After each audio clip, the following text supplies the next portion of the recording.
அடடா, இந்த நடிகை பாக்குறதுக்கு அப்படியே அவங்க அம்மா மாதிரி இருக்காங்கல்ல.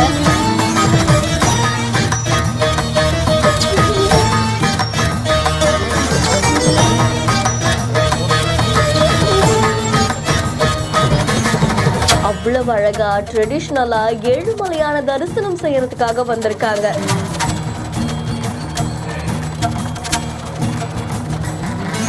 படம் நல்லா வரணும் அப்படின்னு சொல்லி ஜான்விக்கு அப்புறம் சித்தார்த் மல்ஹோத்ராவும் திருப்பதிக்கு வந்தது பலரையும் நெகிழ்ச்சியில ஆழ்த்திருக்கு. ஆக்டர் ஸ்ரீதேவி அவர்களுடைய மகளான ஜான்வி கபூர் அடுத்தடுத்து பல படங்கள்ல நடிச்சிட்டு இருக்காங்க. இப்போ அவங்க சித்தார்த் மல்ஹோத்ரா கூட சேர்ந்து பரம் சுந்தரி அப்படின்ற ஹிந்தி படத்துல நடிச்சிருக்காங்க. இந்த படம் வர 29ஆம் தேதி ரிலீஸ் ஆக போதாமா. அதை தொடர்ந்து படம் ஹிட் ஆகணும் அப்படின்னு சொல்லி ரொம்ப அழகா ட்ரெடிஷ்னலா திருப்பதி ஏழுமலையான் கோவிலுக்கு சுவாமி தரிசனம் மேற்கொள்ள வந்திருக்காங்க. அண்ட் இந்த நடிகையை பார்த்த உடனே அங்க இருக்கக்கூடிய பக்தர்கள் நெகிழ்ந்து போயிருக்காங்க. அப்படியே அவங்க அம்மா மாதிரி இருக்காங்க அப்படின்னு சொல்லி அவங்கள வாழ்த்தி இருக்காங்க. அதை தொடர்ந்து ஜான்வி அவர்கள் அடிக்கடி திருப்பதி கோவிலுக்கு வரது வழக்கம். இந்த நிலையில இப்ப அவங்களுடைய படம் வெற்றி அடையணும் அப்படின்னு சொல்லி முன்கூட்டியே அவங்க கோவிலுக்கு வந்து சுவாமி தரிசனம் மேற்கொண்டது பலரையும் நிகழ்ச்சியில ஆழ்த்தி இருக்கு. இந்த காட்சிகள் சமூக வலைதளங்கள்ல வைரலா பரவிட்டு இருக்கு. இதை தொடர்ந்து அவங்க 2 பேருக்கும் கோவில் சார்பாக மரியாதையும் கொடுக்கப்பட்டிருக்கு. செய்தி தொடர்பான உங்களுடைய கருத்துக்களை கமெண்ட்ல சொல்லுங்க. மேலும் செய்திகளுக்கு பிஹேண்ட் ஃபாலோ பண்ணிக்கோங்க. செய்திகளை வழங்குவோர் Lexco holidays, MCR pure cotton